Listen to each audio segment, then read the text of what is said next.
Hello, friends. Your good buddy Stub here at Passyunk Avenue in Battersea, London. Welcome to the One Bourbon, One Chard, One Beer podcast. Little Tweener. Friday, February 27th, 2026. Hey, let's start with a reminder that the One Bourbon, One Chard, One Beer podcast may contain foul language or explicit content, so listener and viewer discretion is advised. Hey, if you're at work, put on your headphones. If you have a child in the car, listen to this shit later. And if you're any of our mothers, remind your friends over coffee that you raised us way fucking better. And hey, if you're just listening to the podcast, let me remind you, you can watch the One Bourbon, One Chard, One Beer podcast on the Cork Envy YouTube channel. So go ahead and do that, because who doesn't need more of my mug in your life, right? And let's also not forget to follow my best good mate and co-founder of the One Bourbon, One Chard, One Beer podcast, Kern, at Forgotten Grapes, at Festival of Forgotten Grapes, or at Paso Seco. And of course, you can follow me at Cork Envy to keep up with my day-to-day shenanigans. Now, mates, let's get to some music this week, shall we? And let's begin with the newest drop by U2, who released their EP, Days of Ash, on February 18th. Now, in very un-U2 fashion, this EP was a surprise release. It wasn't automatically added to devices. There weren't countless billboards or bus or taxi wraps. It just dropped. Now, I've actually given a couple of listens to this over the last 10 days, and overall, it's a pretty decent record. And again, in typical U2 fashion, this can definitely be called a protest or activist album. Now, the 6-song EP covers events with U.S. ICE agents in Minnesota, authoritarianism, populism, global socioeconomic disparity, Gaza, and Ukraine. Now, I'm only going to chat specifically about the first song before moving on to another aspect of this record. And the opening track is titled American Obituary, and it deals with the recent U.S. ICE actions in Minnesota. I guess U2 didn't want to be outdone by Springsteen, who released his protest song titled Streets of Minneapolis a few weeks prior. Now, as an aside to that, friends, I have to say a couple of things. Number one, I love Springsteen. I'm an absolute fan and have been my entire fucking life. And number two, I recognize that the boss is a longtime activist and has written several songs that speak truth to power and express his views on political, social, and economic issues. But his most recent release is honestly just not that great as a piece of music. Now, while the song is prescient, I personally find it as trite as an early career Taylor Swift song. Now, I only bring that up because U2's American Obituary is a decently written song about serious world events going on now. Now, that said, neither of these songs are the Neil Young Penned Ohio by a fucking long shot. But all that aside, I'd actually like to take a few minutes to chat about artists speaking out about their political and social views. And I know a lot of people say, quote, they should just sing their songs and shut the fuck up, end quote. And I get that to a point. But if artists, quote, shut the fuck up, end quote, in their speech or songs, we'd be without a lot of artists and universally loved and important songs. I mean, without protest or political songs, none of us would have ever heard of son of Minnesota himself, Bob Dylan. And we'd universally pan such artists as Bob Marley, Marvin Gaye, Johnny Cash, Sinead O'Connor, System of a Down, Loretta Lynn, The Smothers Brothers, Rage Against the Machine, Creedence Clearwater Revival, Joan Baez, Joni Mitchell, NWA, Radiohead, Toby Keith, The Village People, Bad Bunny, John Lennon, Jefferson Airplane, Kendrick Lamar, Green Day, Beethoven, Childish Gambino, Buffalo Springfield, Sam Cooke, The Sex Pistols, Brad Paisley, Public Enemy, Lady Gaga, Pete Seeger, Black Flag, The Mamas and the Papas, Michael Jackson, Willie Nelson, Howard Jones, Pink Floyd, Alan Jackson, Nina Simone, Verdi, The Clash, Kid Rock, James Brown, Joy Division, New Order, The Rolling Stones, Woody Guthrie, Keith Urban, John Cougar Mellencamp, James Taylor, Billie Holiday, Merle Haggard, and of course, U2. And that's just to name a few off the top of my head. You see, for pretty much forever, music has been made to express views about social and political themes. So should artists just, quote, shut the fuck up and sing, end quote? I'm going to go with a big resounding no way, Tim Bob. So many songs have become rallying cries for social and political change, and some with a legacy that's lasted for years following their original releases. All of the above-mentioned artists, their music, their words, and the way they lived their lives are actually part of our ever-changing collective culture. And for good, bad, or in between, music inspires us. And the artists who create music inspire us as well. So why should we censor our artists or expect them to not speak out for what they believe in? When we seek to censor artists, we seek to censor certain elements of our society. And I think we can all agree that that ain't so good, right?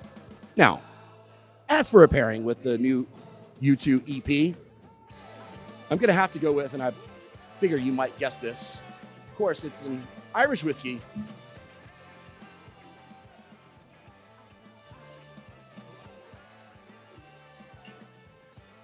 Of course.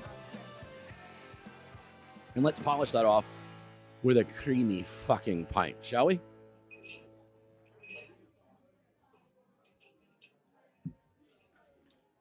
And with all that, mates, I'll shut the fuck up and move on. So I mentioned a couple of weeks ago that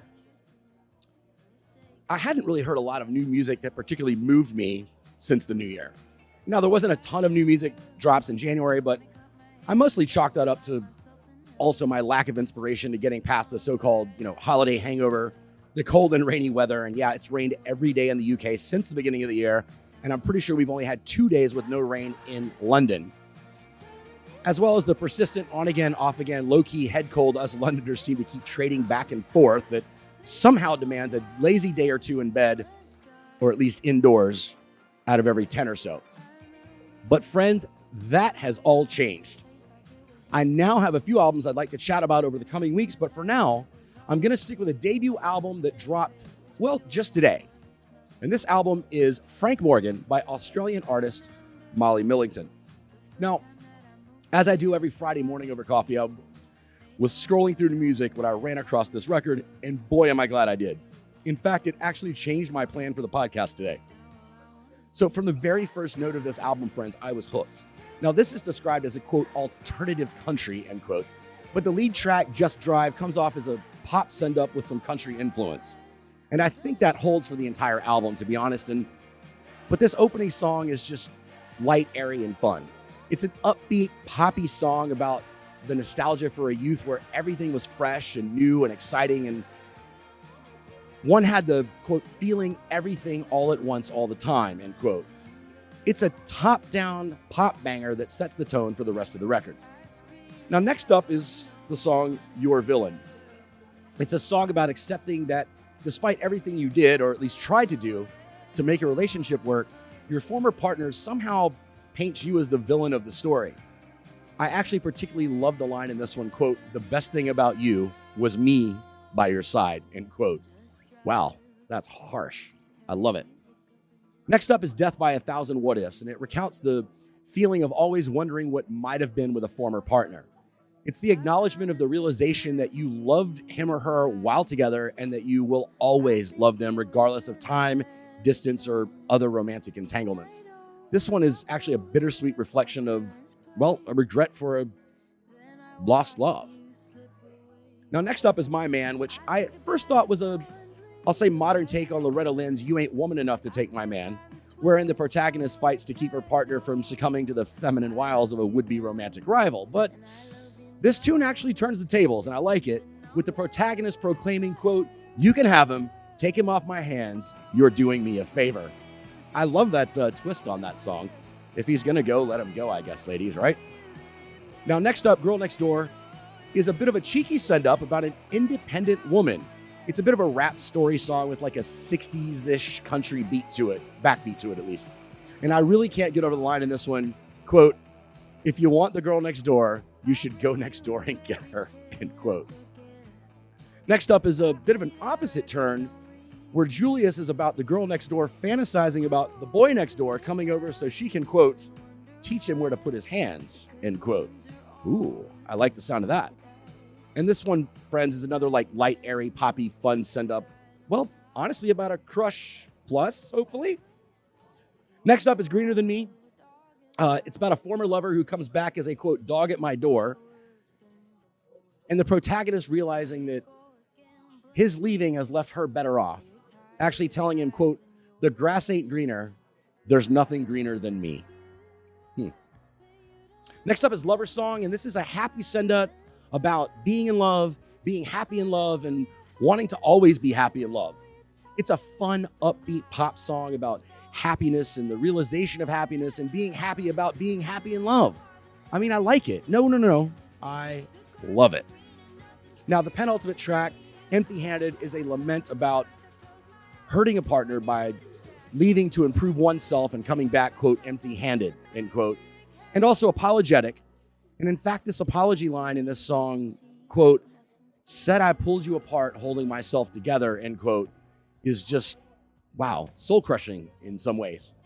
Now, this beautiful, heartfelt 6/8 ballad is a perfect way to end the record. And I know it's the penultimate song, but I'll play the last song as we're getting out here. Now, needless to say, friends, I actually love this album a lot, in fact. I was happy to discover Molly Millington on her debut record. I like her voice, her clever turn of phrase in her songwriting, and her approach to, well, writing and singing both.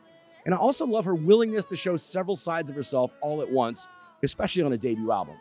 Which actually brings us to the title of the album, Frank Morgan. Now, the record is actually the name of the actor who played the Wizard in The Wizard of Oz way back in 1939. Now, Millington named the record after the actor as he not only played the Wizard, but also multiple parts in the film, often with just a, different mustache or costume. Quite funny. We all knew it was the same guy, right? So she likened that chameleon-esque quality to all the roles that she assumed or she felt thrust upon her by others as she aged into her 20s and full adulthood. Now, I'm going to say this, friends. I have already put a few of these tracks on my live event playlist and will revisit this record again and again over the next week or so as I'm out and about walking about London. Now, as for pairing with this one, friends, I think we have to honor the artist's heritage and go with an Australian Chardonnay. And why Chardonnay? Because, well, Australian Chardonnay, as all Chardonnays, presents such a broad variety of character. We've got the higher acid, lighter bodied, cool climate wines, and we've got fuller bodied wines with deeper tropical fruit notes and creamy tannins. And there's just plenty to enjoy across the various regions and winemaking styles in Australia. Well, that's it for this week, mates. I'd like to express my appreciation to my colleagues and mates here at Passyunk Avenue and remind you to give a listen to the Yunk Life podcast. We drop a new episode every other Monday. And our latest episode actually features Passyunk Avenue founder J.P. Tenney, who has authored a children's book titled The Legend of Passyunk Pete, which is a hopeful story about a young Italian immigrant who crossed the ocean to settle in Philadelphia and start his family.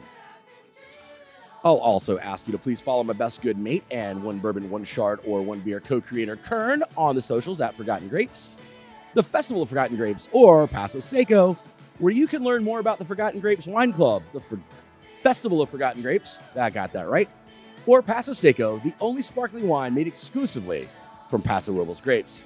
And hey, don't forget to follow your old buddy Stub here on the socials at The Cork ME. Again, as always, friends, thanks for listening and supporting the show. Kern and I really do appreciate it. And until next time, remember to be nice, be safe, and be happy. Cheers, mates. So we've reached the end. Now I have to leave you to your own defenses. Be good to each other. And don't let them bitches bring you